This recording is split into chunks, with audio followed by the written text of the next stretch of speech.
Première question gastronomie, on va allumer les buzzers de Jocelyne, de Martin, de Florent, de Maxence. Gastronomie, donc quel dessert dont le nom évoque sa légèreté est à base, Florent? Une île flottante? Non.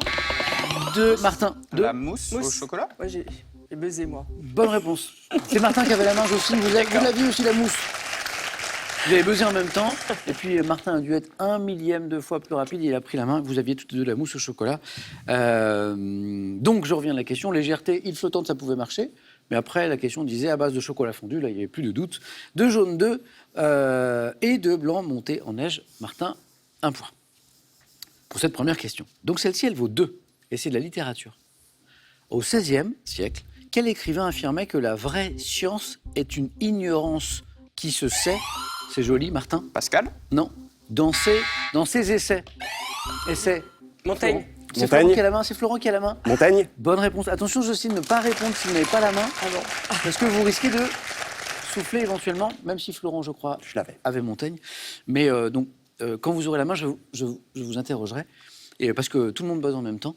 Et par contre, bravo, Jocelyne, parce que vous aviez encore la bonne réponse. Et ça, c'est bien, par contre. Montaigne, 2 pour Florent.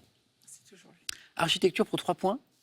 À quel architecte disparu en 2012 a-t-on confié à la fin des années 80 la réalisation du siège du quotidien L'Humanité, le quotidien français, à Saint-Denis? Grand architecte. Maxence? Le Corbusier. Non. Disparu en 2012. Martin? Guggenheim? Non, pas le Corbusier. Dans Nouvelle? Jocelyne? Dans Nouvelle? Non, on me donne 3 grands architectes, mais c'est pas celui-ci. Florent, c'est lui qui a réalisé l'espèce de bâtiment presque en forme de soucoupe volante, qui est le siège du quotidien L'Humanité à Saint-Denis. C'est Oscar Niemeyer. En 1955, avec le 33 tours, quel type de disque, Maxence? 45 tours? Bah oui. Eddie Barclay importe des États-Unis pour le commercialiser en France. C'est Eddie Barclay qui fait venir le 45 tours en France. Maxence, c'est parti. Quel mot d'origine grecque, signifiant dispersion, désigne, Martin? La diaspora. Joli. L'ensemble des membres d'un peuple répartis à travers le monde, mais restant en relation. C'est la définition de la diaspora. Une nouvelle question à 3 points qui arrive là maintenant.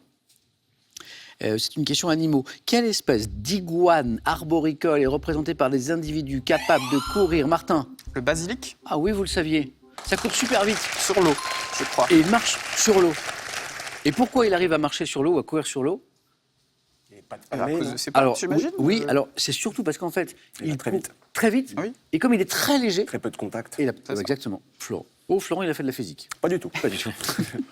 Le basilic, exactement, qu'on appelle parfois le lézard Jésus-Christ. Martin, on est déjà à 6 points. En 2021, quel basketteur français évoluant en NBA, fils d'un ancien champion de...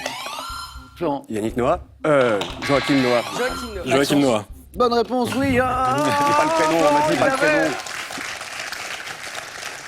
Florent, il fourche. Oui. Il a le basketteur Joachim Noah, voilà, mais c'est le nom du papa champion de tennis. Voilà.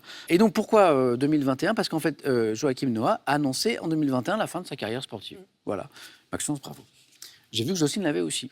Jocelyne, pour l'instant, le compteur n'est pas débloqué, mais ça va venir très très vite puisque vous me donnez quand même beaucoup de bonnes réponses. En astronomie, par quelle lettre de l'alphabet grec désigne-t-on l'étoile la plus brillante au sein d'une constellation? Alpha? Ouais, c'est ça. 4 points, Maxence. 4 points, bravo. Au large de Pleubian, on est dans les Côtes-d'Armor, quel nom porte la mince bande de sable et de galets qui s'avance sur plus de 3 km dans la mer? 3 points. L'Estran. Non, c'est pas ça. Non. Mais vous tentez, c'est très très bien. La mince bande de sable et de galets au large de Pleubian dans les Côtes-d'Armor s'appelle précisément, alors je ne l'avais pas ça, le sillon de Talbert. Sillon de Talbert. Botanique. Quelle plante potagère, dont le nom scientifique est Allium porum, Maxence? L'ail? Non. Est constituée de longues feuilles, Martin. Le poireau? Mais comment vous savez ça? L'allium? Mais enfin, Samuel. Mais l'allium, enfin. Si c'est pas l'ail, je pense que ça quand même reste de la même famille. Bien joué. Constitué de longues feuilles vertes et d'un fût cylindrique blanc. Un peu de latin, Martin, ou Un pas? petit peu, un petit peu de potager aussi. Ah oui? Enfin, pas moi, plutôt mon papa. Mais D'accord. du jardin, oui. Le poireau, Martin, vous êtes toujours en tête. 7 points, je dis oui. Mythologie. À quelle civilisation précolombienne. Associe-t-on la divinité de la... Maxence. Les Incas. Oui. 2 points de plus. De la terre-mère, déesse de la fertilité appelée Pachamama. Pachamama. On a d'ailleurs, je crois, une représentation de Pachamama, voilà, ici, dont le culte est encore présent en Amérique du Sud dans certaines populations rurales. Voilà. Elle est belle d'ailleurs, cette représentation. Voilà. Maxence 6, bravo. Ça va venir, Jocelyne, ça va venir.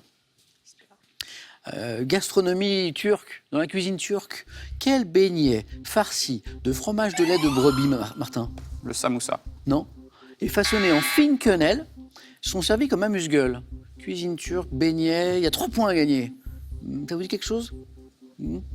Ça commence par un B? Les beureks? Ah, Bérec. Ah, oui. Non, beurek. Ah, Maxence? Ça me dit quelque chose. Vous n'avez pas goûté?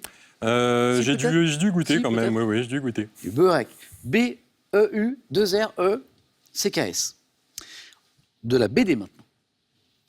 En 90, en bande dessinée, quel personnage de milliardaire créé par Jean Florent? Largo Winch. Oh oui, bien joué.